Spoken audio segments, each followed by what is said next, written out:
Hey guys, welcome to the Revive Stronger podcast. I'm your host, as always, Steve Hall, and today we have a really great episode with Eric Lee Salazar. He is an IFBB Pro natural bodybuilder, and we dive into his 3 goals for his pro debut last season. And one of those was to share more about the weighted apparel and to learn more and collect more data. And we dig into a lot about his background and history and also the practical use of weighted apparel for fat loss. So guys, I think you're going to really enjoy this episode. As always, if you do enjoy it, do leave us a thumbs up, do leave us a comment, do leave us a nice rating over on Spotify or iTunes or the like. We really appreciate it, and share this on your Instagram feed and let us know, tag us. We always appreciate it. Without further ado, let's get into the show.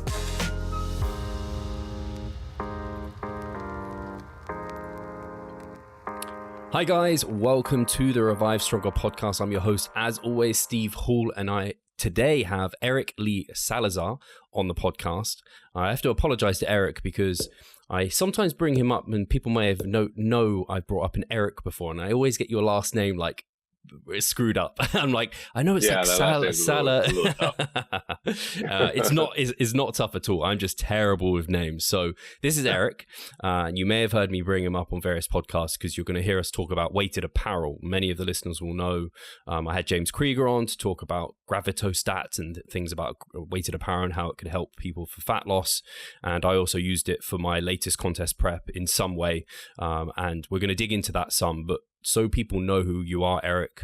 He's a natural bodybuilder. He has pro cards in the INBA. He has a pro card with the IFBB, which is huge for a natural competitor. I think it's kind of the be-all and end-all. People think of bodybuilding, they think of the IFBB.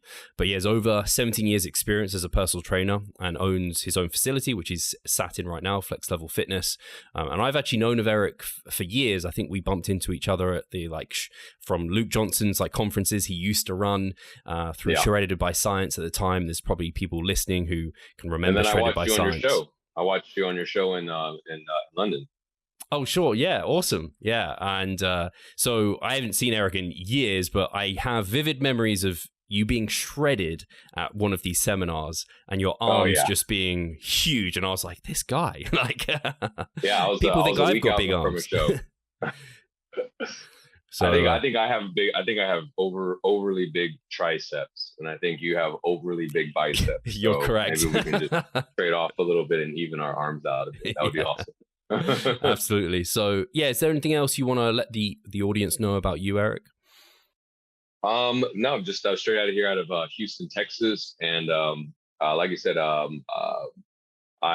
always had a love for bodybuilding. I always I joke about this, but it's a true story. You can ask my ex-girlfriends when I was 17 years old, and it would be like, "Hi, I'm Eric Salazar, going to be a bodybuilder one day. That's not that big of a deal." But also, and then so on and so forth. So it's always been, bodybuilding, checking out books when I was in middle school, going to the public library, trying to see how to quote unquote, beef up the chest. I was always into books and learning.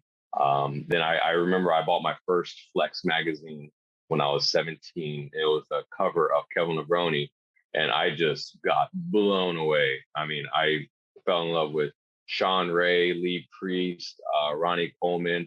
Of course, I always liked the aesthetic guys like Sean Ray, Lee Priest. I think a lot of times whenever we get into bodybuilding, we end up really favoring the people that kind of complement our style of how our physique looks.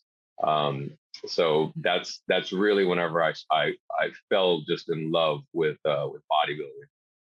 Absolutely. And it's great to see other people like yourself who have been in this industry in terms of in our little niche, our little bubble in terms of evidence-based practice and looking to educate others. And it's great to see you having been in it so long and being successful and kind of doing the good work on that end as well. And it's actually been a long time coming that I've actually been meaning to bring you on the podcast for a while. And I don't know what it was that made me reflect. And I was like, let's get Eric on now. So it's great to be sitting here. And I also have a similar, I feel like I have a similar story to everyone around my age group. I know when Alberto Nunez, whenever he does a presentation, he'll bring up what got him started. And that's actually the exact reason that got me started as far as the evidence base. And that's whenever when YouTube was still very new, and Lane Norton actually, he made that series on bodybuilding.com. I believe it was called Life of a Natural Pro. Sure. But little did he know, though, that everybody across the world that were like into natural bodybuilding, we were all viewing in on that. We were all looking into that. And we were like, oh, so there's science to this. So for a natural, and it shouldn't just be natural, it should be all bodybuilding. But the way we took it at that point was that we're natural bodybuilders, and some of the things that we're told from our coach, doesn't really have any riff or rhyme and any reasoning. Whenever we ask the question, there's this like, trust the process. So we're used to the old school, trust the process, trust the process. Hey, I have the trophies, you don't. I'm bigger, you're not. Yeah. So obviously just pay attention and stop asking so many questions, because the honest truth is I don't have the answers for any of them. Yeah, I'm glad we're well and truly past that time now. I think actually we must have put a few coaches out of business, and I say we, like really like Lane, and then the Eric Helms, like that generation of 3DMJ, Matt Ogus, kind of helping popularize it in a big way. And yeah, they either had to educate themselves and level up, or now people, like there's enough good information out there where people can be like, right, yeah, I mean, I don't see why I have to eat rice in this meal. Why can't I exchange it for something else? Your reason can't just be, trust me, I've got a pro card, bro, or something now. Yeah, and I still do get these questions, but to be honest, it's really not as, I would say, bad as it used to be a long time ago. I feel like everyone is just getting educated, no matter if you're natural or not. Information's out there, but still, I still have competitors that as they're going through the process, they're telling me like, hey, because I mean, it's going to be human nature. I would do the same thing. They watch their favorite influencers or their favorite pro, and they say, hey, so I saw this pro is doing this. And then they ask me the question, and then I kind of break it down for them. I don't try to make them sound dumb or silly for asking a question, but I say, this is why they're choosing to do this, but here's actually what does happen. And so I think one thing about my competitors that I love is that afterwards, after they get on stage and they're peeled and they win a trophy, they really reflect and say, man, I saw so much stuff. We didn't do any of this stuff. We didn't do the number of things that I saw everyone breaking it down, like week by week by week, going through all these just up and down, and with the food, like we didn't do any of that stuff. And we came in peeled. I was like, yeah, it's not, you don't have to do so much stuff. Just, and I don't want to oversimplify it, but you understand. Yeah, it's like, we know there's scientific principles essentially that you have to stick to. And if you're doing that, like, you don't have to, I don't know, hope that, I don't know, at some point people thought refeeds were magical and they somehow ignited fat loss and things, and kind of we're getting better educated from that. Yeah, a route I wanted to go down actually with you, Eric, as we spoke off air, is almost fast forwarding like your career. As I said, like, I don't know, actually, I think I had it down somewhere, but you've been competing for a long time. You've done a lot of seasons. I think it's almost in the double figures by this point, getting close to it. Yeah, I believe I'm at 17 or 18 shows. Yeah, there's a lot of shows. And so when people hear that you're an IFBB Pro, like natural competitor, they need to realize there's like a huge iceberg with like this huge amount you can't see, and you're just seeing the peak of that iceberg for you. First of all, actually, in terms of like going pro as an IFBB, did that change much for you? Like, did you feel people treated you differently? Did you get more respect or authority? Because unfortunately that sometimes can happen. Did that change anything for you? It was a weight off. It was a weight off of my shoulder. I do know exactly what you're talking about. I don't think I noticed too much, but actually, right when I say this, this was, in my opinion, this was a little rude, but I had a guest come into the gym, and I was like, hey, how are you doing? Because I follow her on Instagram. She's IFBB Pro. And I said, oh, hey, how you doing? She's like, oh, hey. She was real short. She's like, oh, just want a day pass. I was like, oh, okay, yeah, I see you on. And she goes, oh, yeah, thanks. Like, whatever. And then maybe a few months later, I went to another gym and I saw her. And she goes, "Oh my God, why didn't you tell me that you were an IFBB Pro?" Like I didn't like, oh my God, like like you were talking to me, and like I thought I recognized you, but like I didn't know you.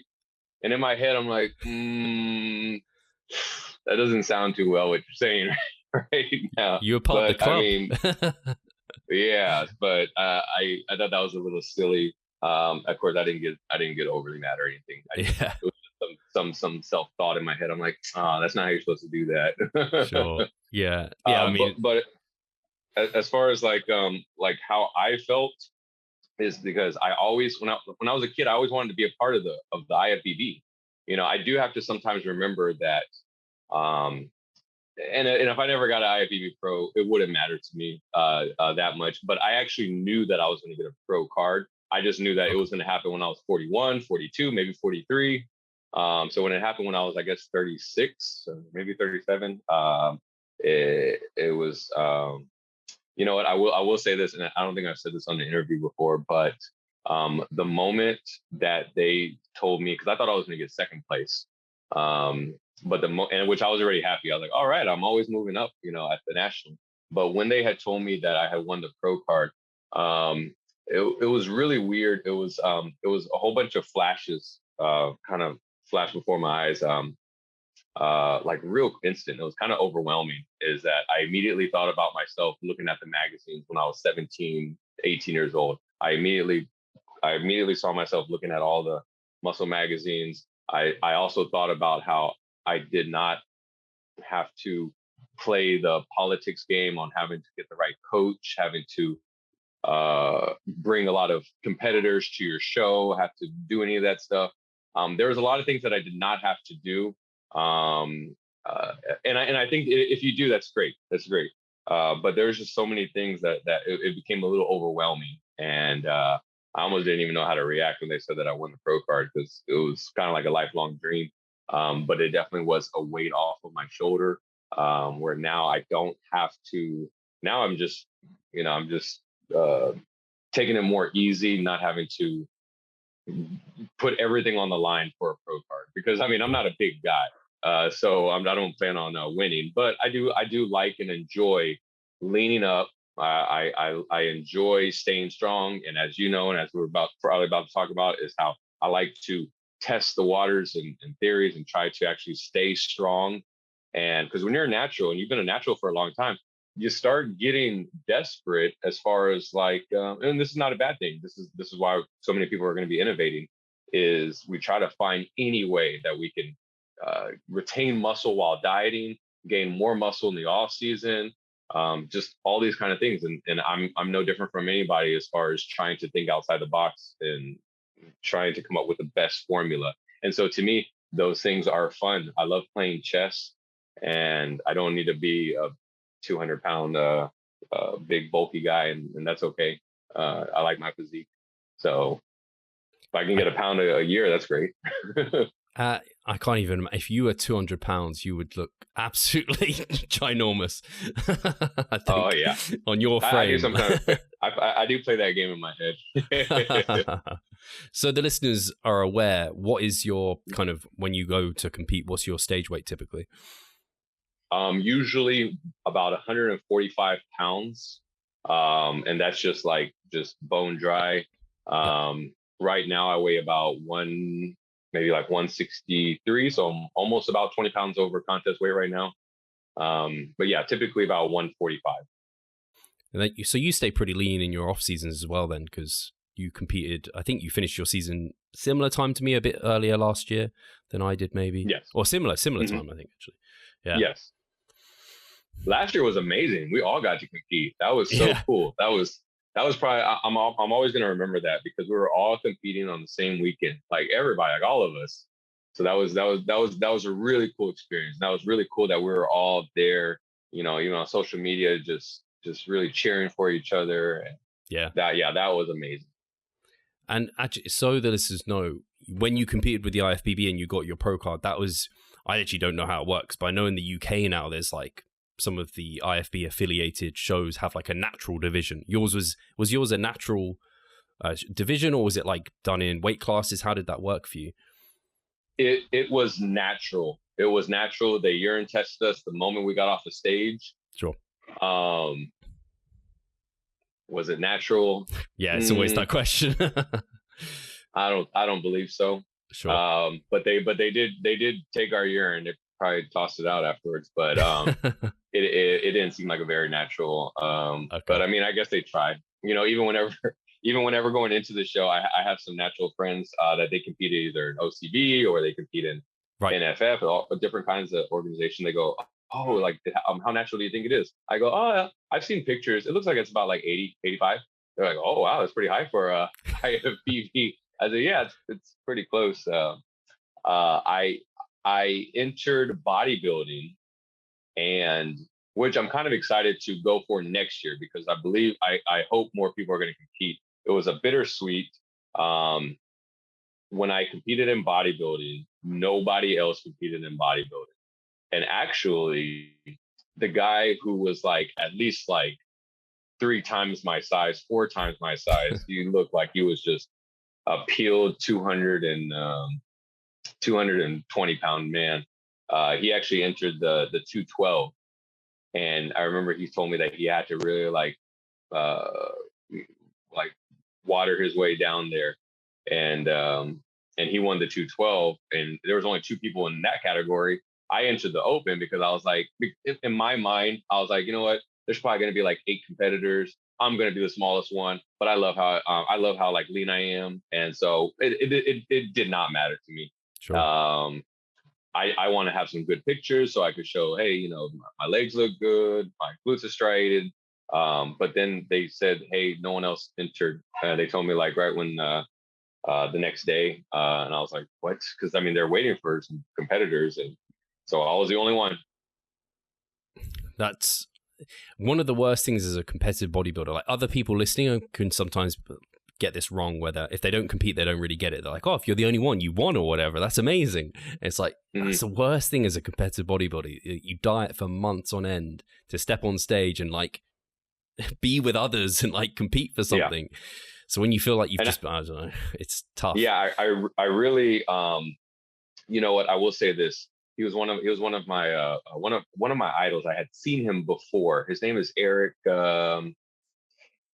I forgot his last name. He's a pro natural bodybuilder. He used to be an IFBB Pro, and then he went to Natural Pro for years, and then he got his pro card back into the IFBB, and he was like a legend to me growing up. I had seen him compete in a natural bodybuilding show when I was a kid, and he was there, and I was just so blown away that I got to compete with him. Even though he should have entered even open men's bodybuilding. There's so many of the guys where I'm like, I should have entered, but they all entered classic physique. Right. But afterwards, he told me, he goes, hey, Eric, he goes, hey, brother, he goes, don't feel down about, you know, being the only one. He goes, you were the most conditioned guy out of even all the classic physiques. He goes, you're the most conditioned guy here today. He goes, I was watching your hamstrings and your glutes, and that really made me feel really good. I was really appreciative of him being so kind to tell me that. But yeah, I wanted to compete against big guys, and I, at least in my head, wanted to beat them as far as leanness, even though if I do get last place, it's, you already know how we are. We're just like, well, I beat you in the leanness. So obviously I don't have your muscle, but hopefully next year when I compete, hopefully there'll be more people in the open men's bodybuilding. Hey, Pascal here. I just quickly wanted to remind you of our online coaching service. At Revive Stronger, we put a huge emphasis on the personal aspect of our coaching. And if you want to take your physique and knowledge to the next level, hit the link in the description below. Awesome. And I guess that brings us on to actually you ish covered them, but you had like 3 goals for this pro debut. If you want to, like, do you remember what they were, or I can like walk you through them? You probably remember. Yeah, walk me through them. So the first one, well, you already said outlean everyone. That was kind of your first goal with professionalism as well. You actually said it as professionalism of being prepared. Do you want to explain what that means for the listeners? Actually, that'd be good to hear.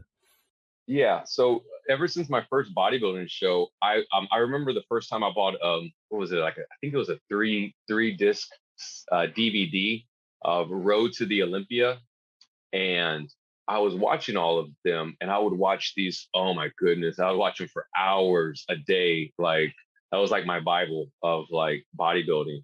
And I was getting ready for my first bodybuilding show, and in my head, and I won my first natural bodybuilding show years ago, but in my head, I was never lean enough. They are the standard. So in my head, like that's the standard. And I would always watch the Olympia every single year since I was at least, I want to say 18 years old. I've always watched the Olympia. And I know how glutes are supposed to look. And I know how hamstrings are supposed to look. I would see Jay Cutler. I would see Ronnie Coleman. I would see I would see Dexter Jackson. And so when I see all these people, I'm like, okay, if you're in a regional show, it's okay. You know, you're not going to be at your best, but try to be your best. Once you get to national level and you're trying to go for a pro card, I mean, like, how bad do you really want that pro card? Like, you really have to take this on a very professional level. And finally, when you're a pro, there was a time, and I think this is whenever I kind of also posted this. There was a time I was watching the IFBB pros, and none of them were.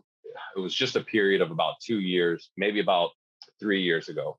So there was it was right before, it was before COVID, but there was a 2-year period where nobody was coming in like glutes and hamstrings just peeled. And I do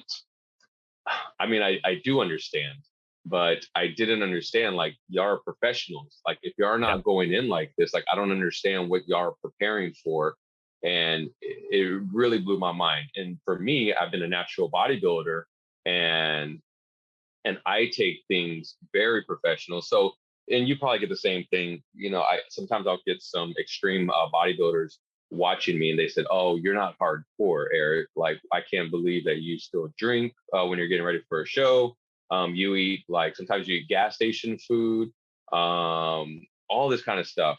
And in my mind, they're just so hardcore 3 months out of the year, and they're trying to play catch up. So whenever I honestly believe that the reason people aren't ready for a show and they're not lean enough is because they didn't prepare far enough out, and not having to lose 2 pounds a week. Like, they see their body just transform. It's like, yeah, and then you lost a lot of muscle. What was the whole point of the off season? So when it's somebody like me, not only am I still gauging all my workouts, I still write down all my workouts in the off season. I'm staying in the surplus in the off season. But then when it's time and ready for my bodybuilding show, I start weighing ahead to where I'm projected to lose about half a pound a week. And I do that for a lot longer periods. So like my right before a show, maybe like 6 months, maybe 7 months. And I continue. So when I think about it like that, I'm like, bodybuilding is an all around year for me. So it very much reminds me of school. You have procrastinators that will congratulate themselves for cramming all that knowledge like the last 2 weeks right before the finals, and then they get a passing grade. They get like a B, and that's great, but that's still a B. I studied all the way from the very beginning of the school, never had to do an extreme, and I got an A. So my A will beat your B, because even though you crammed a lot, you procrastinated, and you think that's hardcore, and that's not really hardcore. You should just be moderate for a lot longer period of time, and you'll end up coming in the way you want to come in, like an A performance, not necessarily first place, but an A performance of what you want to look like. So that's what I really mean by professionalism. That makes a lot of sense. I like that description, actually, and I like that analogy actually as well, in terms of, like, cramming is never a good thing. Rushing, when is rushing ever been a good thing? So exactly. Making sure you're prepared ahead of time. That's fantastic. The second point you said was, and actually you touched on this a little bit, to show that not only can you still have a social life of eating and drinking with friends, but also do other activities along the way, like powerlifting, strongman, fighting, etc. So you actually did a boxing match like 3 weeks out, right? Yes, it was. Yes, it was 3. It was 3 weeks out, and people thought I was crazy. But again, that's still people thinking that I'm not taking my bodybuilding seriously. Yeah, and they just don't know some of the hacks that I got. I'm like, look, you can do things. You don't have, I remember, now this is going to be an extreme case, but it's a spectrum. But a long time ago, I remember when I was young, like 19 years old, I hadn't competed yet, but I was a personal trainer, and I would hear other people my age that'd be like, oh yeah, I'm going to train for a bodybuilding show. So I had to quit my job because I need to just dedicate body, and they didn't even do a bodybuilding show, and then they ended up just not having a job. But sometimes people are very extreme, and they're just like, because I did 2 boxing matches. As I started at about like 165, I got down to 150, did my first boxing match, won it, and then I dieted down to 140 pounds. Well, probably about like 142 pounds, and I was 3 weeks before my show. And I had to just hold off. I didn't have to dehydrate myself at all, but I did have to just simply hold off on the food that day until I got on the scale. So I weighed about 138, and nobody thought I weighed that. Everyone was like, are you like cheating or something? Because you look like you're like 170. And I go, no, that's what the scale says. And so then I did that fight. But even the fight, and I won that one too. So I had cool belts and all that. But even that, me preparing throughout the weeks for that, it was okay, because as we're probably going to get into energy availability and me eating 2,700 calories, it was okay for my system. It was okay for my body. Yeah, I guess in some ways it was good to have like an outlet to expend more energy. Like you could, as best as you could, I guess you tried to make it complement your bodybuilding. Mm-hmm. Did you ever find, I guess, from the fights and the training for that, did you ever get like beat up and it impacted your training at all, or how did you manage that aspect? No. I think one time, and this was in the very beginning when I just started, what they call it? It was a floater rib. I had like slipped a floater rib. Oh, right. Yeah. And that hurts. I've actually had people who have done that with not even boxing, but when it happens, it's rough. And it was just for me, not even, I don't even think I punched anybody. I was sparring, but I just went like that. And then I was like, what? And then I like, and it's okay. A floater rib is okay, but it does hurt. And it takes like at least like 2 months for it to completely, like, not completely go away, but for you to be just fine. And then it just goes up. But no, there was nothing, because even the training of boxing, I mean, it's almost just like dancing. There's no like lifting anything. Sure. So it wasn't too hard on my body. And the sparring wasn't too bad. When we're sparring, we're what you call working. So, I mean, we're not trying to just take slugs out of our face from the other person. We're like, actually, like, we're going pretty light, and we're trying to understand and trying to move. So no, it was very low impact, to be honest, on my body, because it just felt like I was dancing. Even whenever I'm throwing, it's just like having 1 pound dumbbells. So there was nothing too hard on any of the musculature of my body. That's good. So then, actually, and part of that, you mentioned eating and drinking. So you mentioned you like your beers. How did how much were you having? Like, did you moderate it? What did that look like? You weren't like having like, I don't know, going out, getting hardcore drunk. No, I would probably have maybe, I'd probably have one night a week where I got pretty buzzed up. And then maybe 2 additional days where sometimes we'll train, like I'm going to train in about 30 minutes on my clients. And then afterwards they'll be like, hey, let's go grab a beer real quick. And so usually like 1 or 2 beers a few times a week. Saturday is usually my going out day. So yeah, we'll take shots and beers and all that stuff, because like I said, Saturday nights, that is that's my social hour. I mean, that's my social night. And I love having fun, and I love laughing with friends. And if that's not there, then I have to really, again, reevaluate, like, what do I want to do with this bodybuilding? Is it taking away my friends, and is it taking away my social life? And now am I becoming a hermit crab? Which is okay for anybody who's listening. Like, that's okay. I did that for like probably the first half, because you have to understand yourself. And and things are going to be tough at first. And you know, I say all these things, but that's also with experience.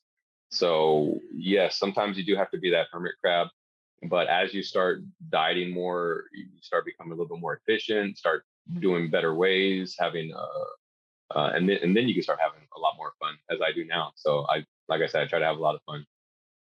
I think that's really well caveated in terms of mentioning the experience, because even myself, like I've done multiple seasons, but I mean, I don't drink generally anyway, so it's not like part of my lifestyle. But I'm thinking of like back then when I used to drink and trying to incorporate that, I think it would just like cause me anxiety. But as for you, it's like removing that thing would have caused you kind of stress, and like it's almost the opposite. But the experience there, I think, is so important, because I know every season I've done, and anyone listening who's done more and more seasons, like you do get more relaxed about every fundamental thing, because you just have a better understanding of it. And some of the things that you stress about, like there's nothing you can do to change. Like some things, like you try to manipulate things to like the most precise thing, but there's too many variables to be able to manage that anyway.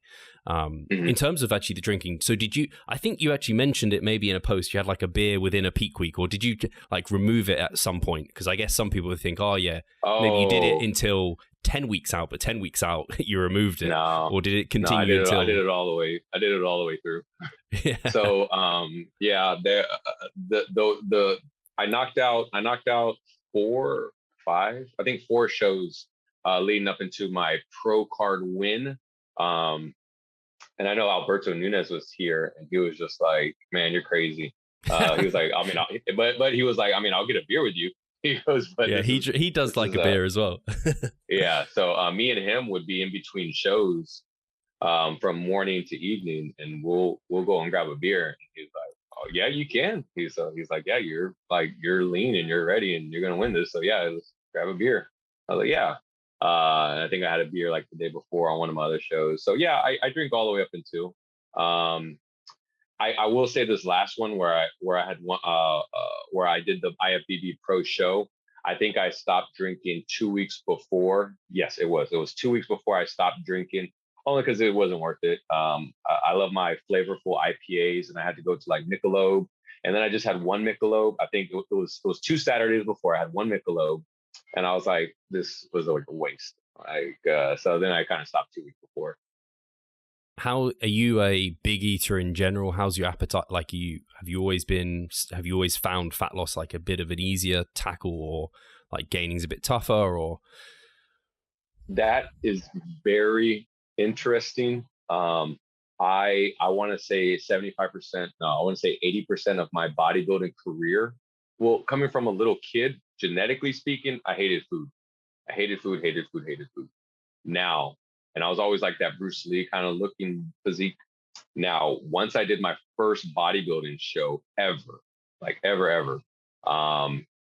that's whenever I skyrocketed up to 205 pounds, 210 pounds. Oh, damn. And I did that game for 4 times, especially then. That was even before Lane Norton. And I mean, I was just like, it was a little guy like me's dream come true to be 200 pounds. It's like we made it. It's like we made it on the hill more than being a Mr. Olympia. And I remember my eyes that would look at myself in the mirror, and I was just like, 200 pounds. I'm pretty much Arnold. I'm pretty much Arnold Schwarzenegger. Like, we're pretty much the same. And I just remember my eyeballs just looking at myself, and I remember my mentality. And my pant waist went from like, because I have a tiny waist. It goes from like nothing to like, it went up to like about maybe a 36 pant waist, like pushing it a little bit. And so obviously it wasn't muscle, but so I did that about 4 times until I finally was just like, I don't think I'm supposed to be doing this. But we're coming from the late 90s and early 2000s of just dirty bulking. So that's how I used to. But went back to the 80% of my bodybuilding career, I have had, for everybody listening, this is why I understand so much. The grilling levels, just nothing normalizes. I'm always hungry. I am that guy at the house party, eyeballing the food. We're laughing, we're talking, but my brain is in the kitchen, and I'll probably go back over there. And I've been like that for like any other bodybuilder. And it's a prison. It's a mental prison that we all go through. And you already know, you train so many competitors. You know, we post so much pictures, and then we'll post pictures for probably about 2 weeks post show, and then you won't see us no more. And then we'll contact you, say, Steve, I got to do another show. I feel like this is going to be the only thing that's going to fix me is Sure. Let's do another show. Let's put me back in a deficit because I can't stop eating, and I don't like the way I look. I don't like the way I feel. Everyone at the gym, I know they're looking at me, all that jazz. I know all of this, and I've experienced all of that.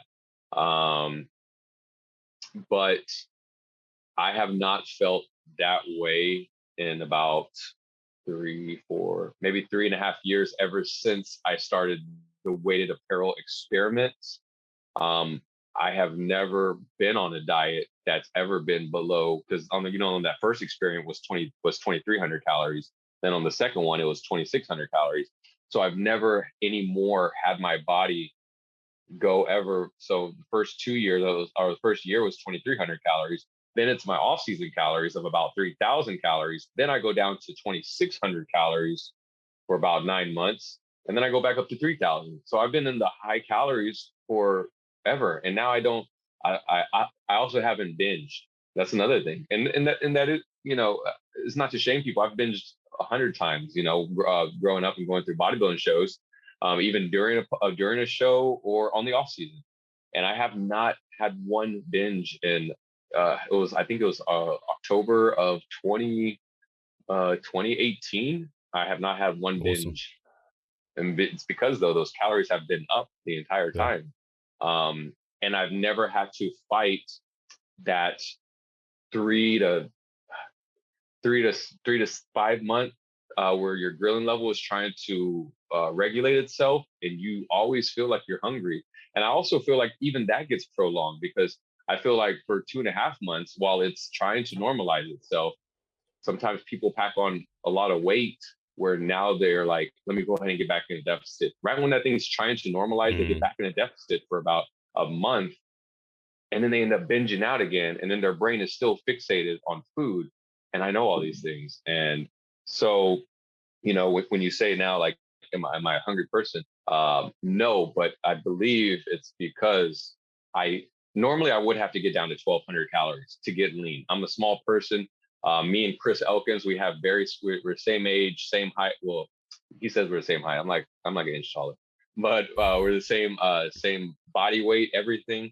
And we both talk and we say, whenever we're normally dieting, if we're starting at like 2,000, by the time we're like those last 2 weeks trying to get the little bit off, it's been normal for us to get down to 1,200 calories. Well, you can expect that after 1,200 calories, not just your body just freaking out on that. Yeah, you're gonna have months afterwards where your brain is just fixated on food, and a binge is so easy. It's just so easy to do. Hi guys, Steve here. Just wanted to take a moment of your time to remind you of our online coaching service. At Revive Stronger, we pride ourselves on providing personalized service that will take your physique and knowledge to the next level. If you're interested, check the description and sign up. You both also look like you're in your 20s. Dang, that's what's up. All right, thank you. I believe, me and him are both 38. I look at you both, I'm like, how am I younger than you guys? Like, this makes no sense. Not that I look particularly old. No, that was really good to hear actually about like the background there, and that actually leads us really nicely into this third goal of the Pro debut, in terms of, you said, to show the world different ways to diet through data of more calories, weighted apparel, and physiological benefits of that going into a show. So I don't know where is best to start with, kind of, I guess, practically, what was your approach to using the weighted apparel the second time? Like, because maybe there was improvements from the first time, and maybe start with your rationale, like why weighted apparel. That'd be a good kind of starter, actually.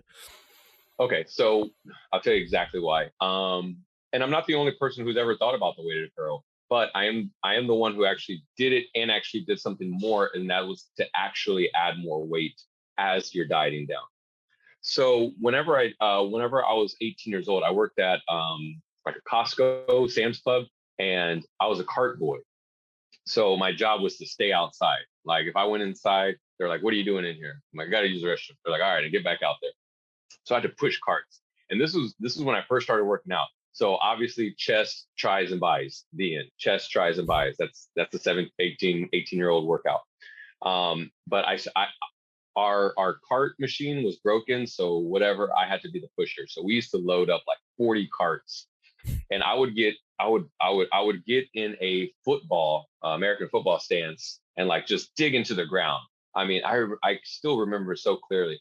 My thighs would burn. They would burn. I would have to stand up, take a few breaths, get right back down there and start pushing again until my thighs burn. And I noticed, I worked there for about a year, and I noticed after 6 months, my thighs grew very big. Which that's also what also made me think of like overtraining. You know, my thighs adjusted and adapted. It didn't get diminishing returns. It didn't start getting smaller due to more load on there. And that's whenever I finally decided, because I saw my thighs growing. I was like, what the heck is this? And that's whenever I just decided to do my first set of squats. And I had like just like a plate on each side, and they grew pretty well based off of being primed already from doing my daily activity of Monday through Friday pushing carts. So then I got a second job. I worked at a factory paper mill where we had to grip, like literally grip pieces of paper. And these things weighed, oh man, they weighed like hundreds of pounds. And I remember when I first worked there, I was almost so weak where I just did not have this kind of strength to pull the paper down.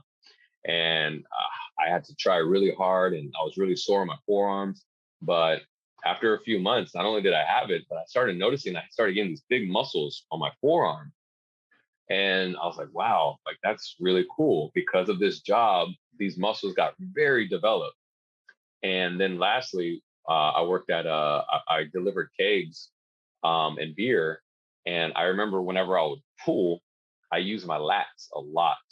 And so again, now I'm more experienced. Now I know, now I've already worked with Dr. Joe Konzeski and Lane. And I'm like, yeah, of course, this is going to help my lats out a little bit. Now, thinking of that, I've always thought whenever I'm like, Steve, how much do you weigh? 190 pounds. 190? What is the peak off-season weight? Maybe 200. Yeah, 200. Okay, let's just say 200. So I would often think, okay, on the day that you're your absolute strongest, I mean, you've been in a surplus for now 24 months. You weigh 200 pounds. You're picking up the heaviest you've ever lifted. You're actually going to start your diet Monday. But on that day, I wonder how Steve would look if you just today at 200 pounds, you stripped off all the fat off of you. Like, how would that off-season, real life Steve look if you just stripped off all the body fat? I guarantee you're going to look so full, big, awesome looking compared to Steve dieting for about 5 months, 6 months going into a show. It's going to be some very small atrophy, but also some fullness, which is still going to be bigger than the previous version of you on stage. But I always want to know, like, man, right when I was about to start a diet, I was like, I wonder how I look under all this, because I'm strong right now. I've been on an off season for 24 months. I'm lifting the most maximum amount of weight. I wonder how I'd look under all this if you just strip it off. So I also had that in my mind. And whenever it came to the weighted apparel, I also thought about my thighs, because I mean, I get just so blown away by all the natural bodybuilders' thighs. I'm just like, man, I would love these thighs. Like, thighs have been so hard for me to get. But as I'm dieting down, no matter how well I make my program, I am gonna be at a minus, 30 pounds. My thighs are going to start walking around as a 145 pounder, which that sucks. So I eventually thought about this, and I said, you know what? I don't want my thighs to ever feel just like you, for example. I don't want, you would probably say you wouldn't want your thighs to ever feel anything below 190. Like, that's where you want your thighs to always have that stimulus of load. So that's actually where the idea came from, was mainly to just save my thighs. And then as a plus, maybe there might be something with the calories. So that's whenever me and James first, that's whenever I did like a little presentation to him about my crazy ass idea. And he goes, no, that actually doesn't sound too crazy at all. And I had a talk with Eric Trexler about it. And he also agreed. He was like, no, that's not as crazy as you might think it sounds. So, the first experiment worked. And the second one, I was a lot more chillaxed. But not only was I very chill about this one, I also added more weight. So I think I walked around as a 215 pound, 220 pound man. So my thighs got even better. I was hitting PRs all the time. And I actually have some competitors, the natural competitors who I have on weighted apparel too. And they're always hitting PRs on squats because their thighs are getting so much of that load that we're adding, every like 3 weeks, we're adding like an additional 5 pounds to a different part of their body. And their performance is very, very well. I have a female competitor. She just competed, won against a tough lineup. She was so shredded, and she ate 1,700 calories from beginning to end. She never changed that. 1,700 calories. She only weighs about 107 pounds, and that energy availability is really where the key of this is too.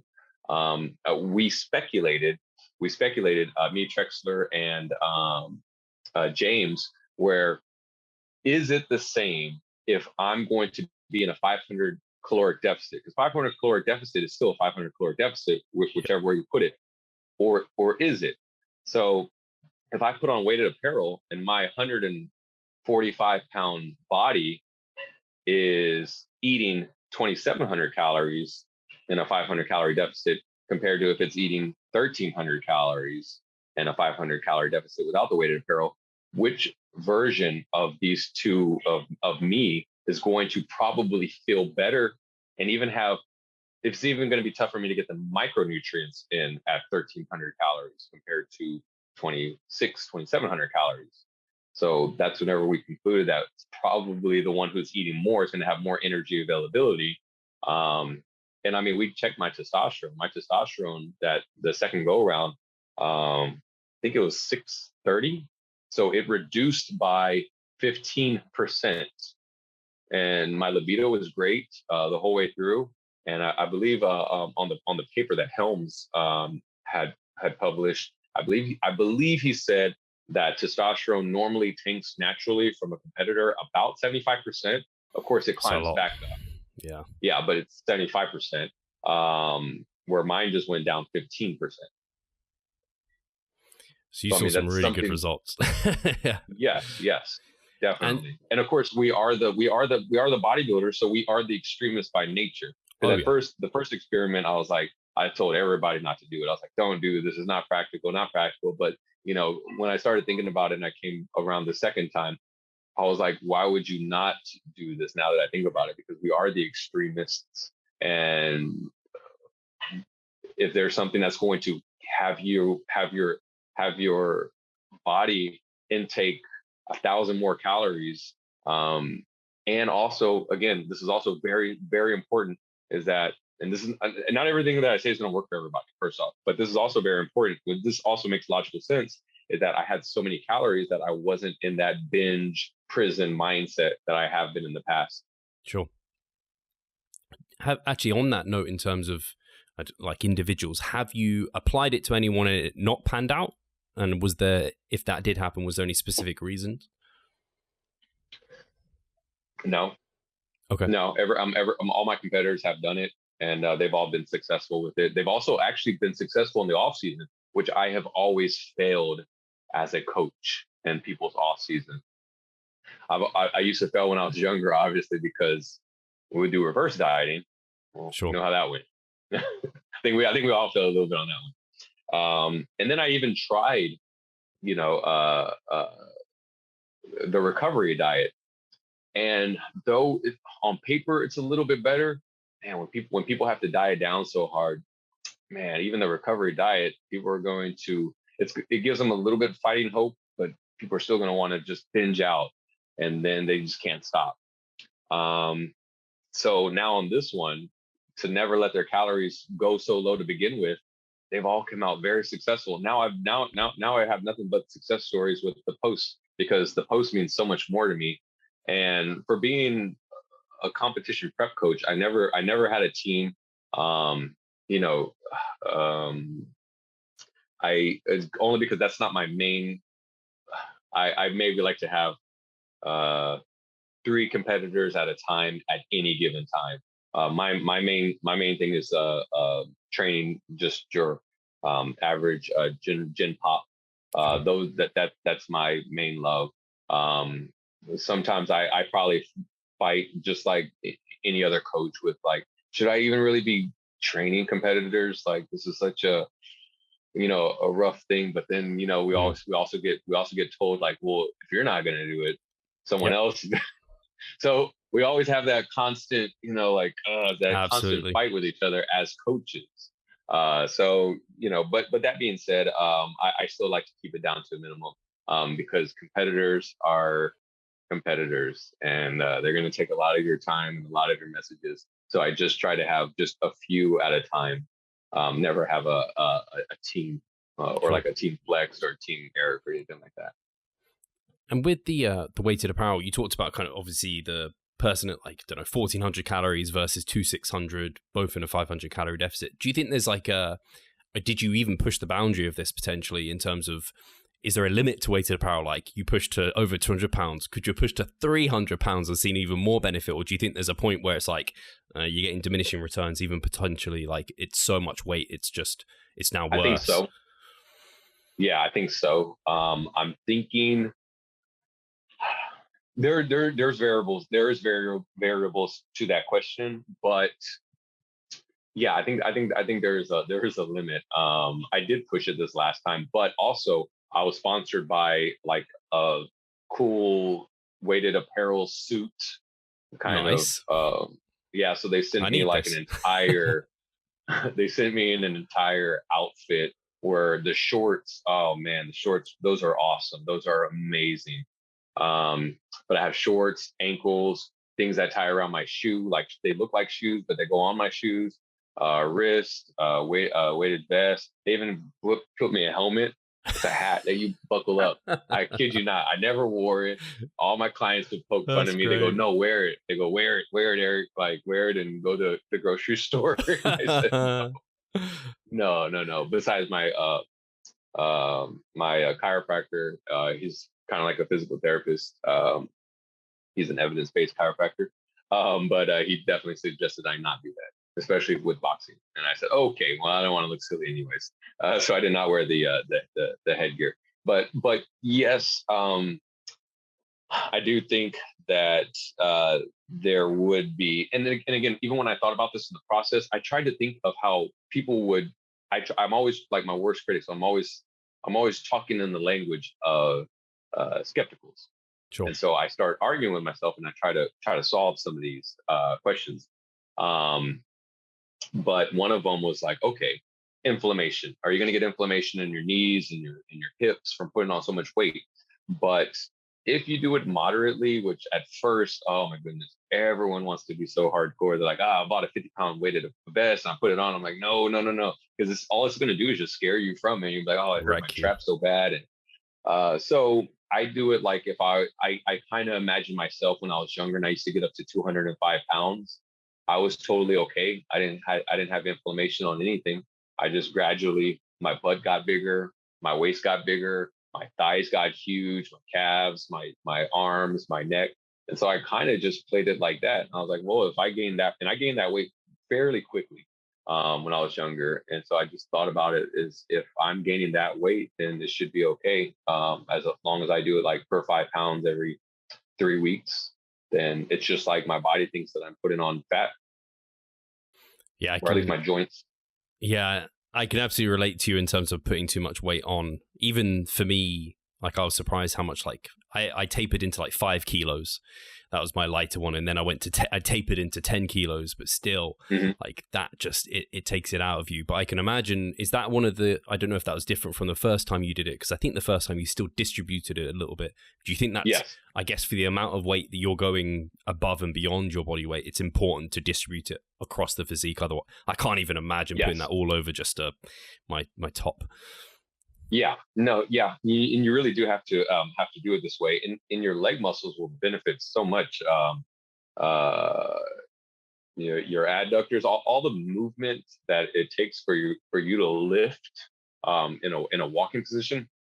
All these things are going to be great, but yeah, you need to really distribute all of it in order for it to not. Because I'm probably the biggest believer on not putting too much on your traps, because those things are going to start hurting. But still let it just go slowly and your muscles will adjust to it. But I'll even think about how I feel and I'm like, oh, you know what? On second thought, I don't think I like the extra 3 pounds on my weighted vest. So I'll take them off and I'll put them on my shorts. And I'll be like, yeah, I like this better. Right. So I do get used to it. I get used to it. And again, I do it over, if someone's trying to hit even those same numbers as me, like trying to go like 60 pounds, 70 pounds over their actual real weight, and they're trying to do it within 3 months. That's probably even going to be hard for them, almost just like the same way we try not to alarm the body by doing like HIIT cardio. So I would imagine if you try to put on too much weight too fast over a short period of time, it's probably going to end in the same predicament as overstressing the body and having cortisol just start retaining some water on your body. So just do it like, 5 pounds every 3 weeks. That's seems to be pretty good with everybody. And I'm still gauging everybody, like all my clients. Yeah. Now it's such a different type of dieting that I do now, because now we don't take away calories. We'll adjust like, okay, we're going to go up 5 pounds on the weighted apparel, or we'll say out of your 13K steps that you do a day, you're at 4K steps of weighted apparel. Let's go up 5 pounds and we'll go up to 5K of weighted apparel. Then they'll start losing weight, for about 3 weeks. And then we'll say, okay, I like the weighted apparel that's on you. I don't think we need to increase 5 pounds, but let's now do 6K of the 12K of weighted apparel. And so it's just very different from how I've ever dieted competitors before. But the more I do that, the more you're keeping that deficit where it needs to be, even as your actual body is losing weight. And I don't really adjust calories too much anymore. It's definitely another tool in the toolbox for like the more, I guess, evidence-based. I did not that you need to be an evidence-based coach to be using it, but I guess that's the people that are going to be listening to this, more of that kind of line of thinking, which is really cool. One question I did have was, you mentioned actually with your clients, you're kind of tapering up how many steps they do with it. Is it something someone wears? Like when I was doing it, I tapered into it and then I had it on. I think the most I had it for like 10 hours of my day stood for all my steps was like my maximum. Is there how much are you using it? How does a person need to be stood most of the day to get the main benefits from it? Have you found that? Or is it a case of they can wear it? Is it a case of like you adjust it for the person, their lifestyle, and you get the best out of it you can? Yes. So I do think about that too. For the most part, sometimes there have been a couple where I'm like, oh, I don't think this really fits here. They're like, no, they make it. So I think a lot of times they're excited to do it.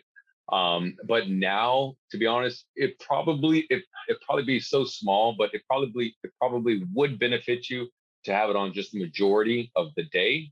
But I found that it's still going to do the same. It's still going to do the same work if we just go based off of steps. So now they don't have to wear it so much throughout just the entire day. They can literally come in the morning. They usually show up like 30 minutes before, and they'll leave and they'll say something like, oh yeah, I knocked out 4K of weighted apparel. I got another 2K more right before I go to bed on my treadmill.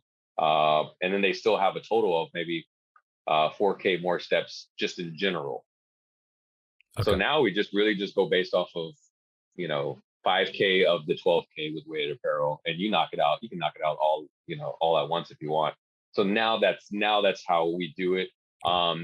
Is that is that going to be better than going overall as far as the physiological part of it? Probably not as good, but it does make it a lot more practical now. And it seems to have the same result. Cool.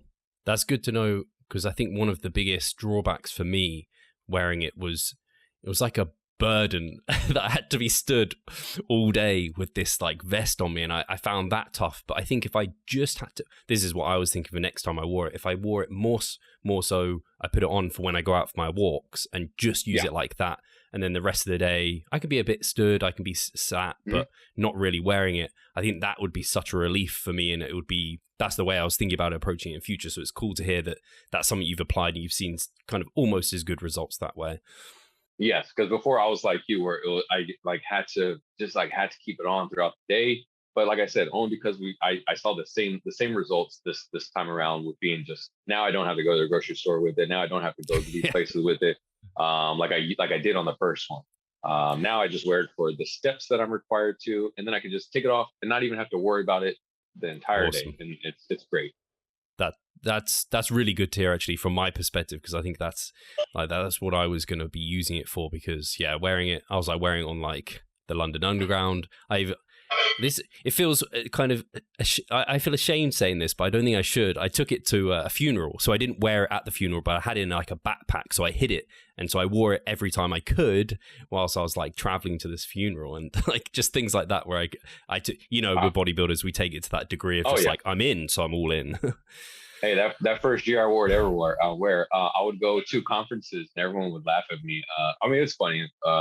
But I mean, I would be in the airports with it, and everyone would just be like, "Excuse me, sir, what is this?" Yeah. And I would tell them, I'll explain it. I would even kind of poke fun with them a little bit. I would get real sciencey with it, and they'd be like, "All right, just all right, too much information. You're good. You go ahead and go past it." And usually, my buddies, Josh Radusco and them, they would be recording me during this little thing, But yeah, ultimately though, I know that we say like you're not supposed to be eating this many calories. That's just not the way we diet. The way we diet is Eric Lee is supposed to be eating 1,200 calories. I think Helms had been on an interview where he said he had to get down to like 1,700 calories. And, people have to get down to 15, and women do have to get down sometimes to 1,100 calories and 1,000 calories, but maybe we don't have to anymore. I think that's just the biggest thing, is like, maybe we don't have to. Maybe we can save our ghrelin levels. Maybe we can save some of our muscle, save some of our hormones to not tank so much as they do, to maybe give us a chance in the post to have somewhat of a food relationship, mental health, just give our body a chance to win and maybe not fail. And I don't even mean that like on a bodybuilding show. Sure. Just come out of this alive, you know what I mean?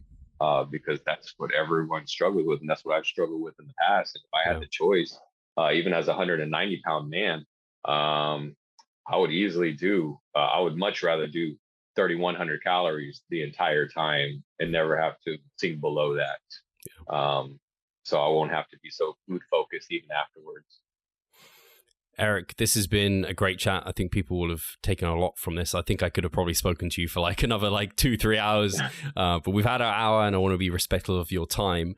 If people want to learn more potentially about, I guess, the weighted apparel, I think you said you're working on a project with James. Is that in the works still? Me and James are, but man, me and James are so busy right now.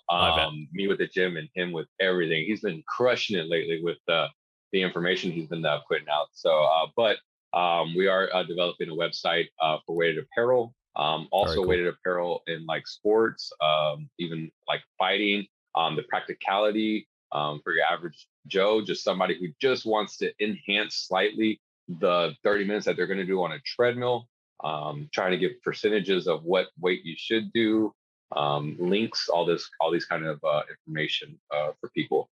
So that's still in the works right now, but as soon as we get it out, we'll be posting all about it. Fantastic. I'll probably have to get you both on to like talk more in depth about it at that point when you launch or something, and we can make sure people are aware of that. That'd be awesome. If people want to learn more about you, like what you're up to individually, where should they head? Just go to my Instagram is where I post a lot of it. So IFBB Eric Lee Salazar. I also have a gym, Flex Level Fitness on Instagram. You can also find me on Facebook at Eric Lee Salazar. Fantastic. I'll make sure that's all linked below. And thank you guys for listening. And thank you, Eric, again. Take care. All right, brother. Thank you.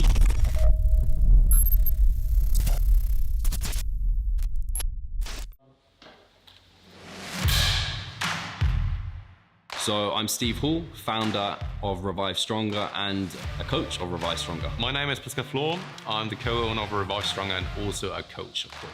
Revive Stronger has probably been going solidly for 3 years, roughly about 3 years. Revive Stronger, to me, it is becoming kind of my child, my foster child. It's the gathering and getting together of like-minded people.